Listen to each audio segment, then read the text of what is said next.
Channel ചർച്ച കഴിഞ്ഞ് പുറത്തിറങ്ങിയ CPIM സംസ്ഥാന കമ്മിറ്റി അംഗം ചിന്ത ജെറോമിനെ കോൺഗ്രസ് പ്രവർത്തകർ കാറിടിപ്പിച്ച് പരിക്കേൽപ്പിച്ചതായി പരാതി. കൊല്ലം പഴയാറ്റിൻകുഴി സ്വദേശി സെയ്തലി ഓടിച്ച കാറാണ് ഇടിപ്പിച്ചതെന്ന് പരാതിയിൽ പറയുന്നു. പരാതിയുടെ അടിസ്ഥാനത്തിൽ പോലീസ് വധശ്രമത്തിനുൾപ്പെടെ കേസെടുത്ത് അന്വേഷണം ആരംഭിച്ചു. CPIM പോളിറ്റ് ബ്യൂറോ അംഗം MA ബേബി, ജില്ലാ സെക്രട്ടറി S സുദേവൻ തുടങ്ങിയ നേതാക്കൾ ചിന്തയെ സന്ദർശിച്ചു.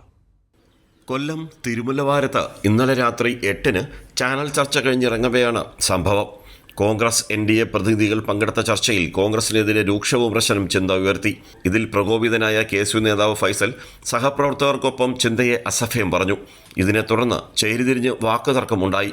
കോൺഗ്രസ് നേതാക്കൾ ഇടപെട്ട് പ്രശ്നം പറഞ്ഞവസാനിപ്പിച്ചു. തുടർന്ന് മടങ്ങാനായി റോഡിൽ കാത്തുനിന്ന തന്റെ നേരെ സൈതലിയും ഫൈസലും സഞ്ചരിച്ച കാർ ദേഹത്ത് ഇടിപ്പിക്കുകയായിരുന്നുവെന്ന് ചിന്ത പോലീസിന് മൊഴി നൽകി.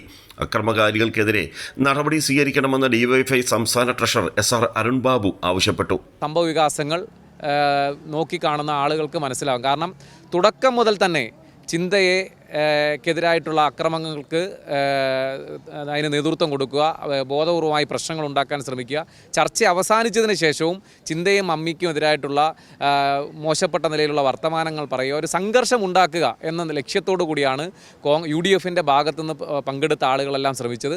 അതിനുശേഷം മോശപ്പെട്ട നിലയിലുള്ള വർത്തമാനങ്ങൾ പറയുക, ഒരു സംഘർഷം ഉണ്ടാക്കുക എന്ന ലക്ഷ്യത്തോടു കൂടിയാണ് UDFൻ്റെ ഭാഗത്തുനിന്ന് പങ്കെടുത്ത ആളുകളെല്ലാം ശ്രമിച്ചത്.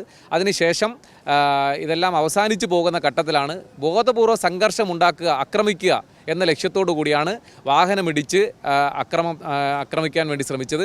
അസഭ്യം പറഞ്ഞതിന് 294B, ഗൂഢാലോചനയ്ക്ക് 120B, ഭീഷണിപ്പെടുത്തിയതിന് 506, വധശ്രമത്തിന് 308 എന്നീ IPC വകുപ്പുകൾ പ്രകാരമാണ് പോലീസ് കേസെടുത്തത്. പരിക്കേറ്റ ചിന്തയെ കൊല്ലം NS സഹകരണ ആശുപത്രിയിൽ പ്രവേശിപ്പിച്ചു. കോൺഗ്രസ് പ്രവർത്തകർ ബോധപൂർവം കാറടിപ്പിക്കുകയായിരുന്നുവെന്ന് കാട്ടി ചിന്ത ജെറോം കൊല്ലം വെസ്റ്റ് പോലീസിന് പരാതി നൽകിയിരുന്നു.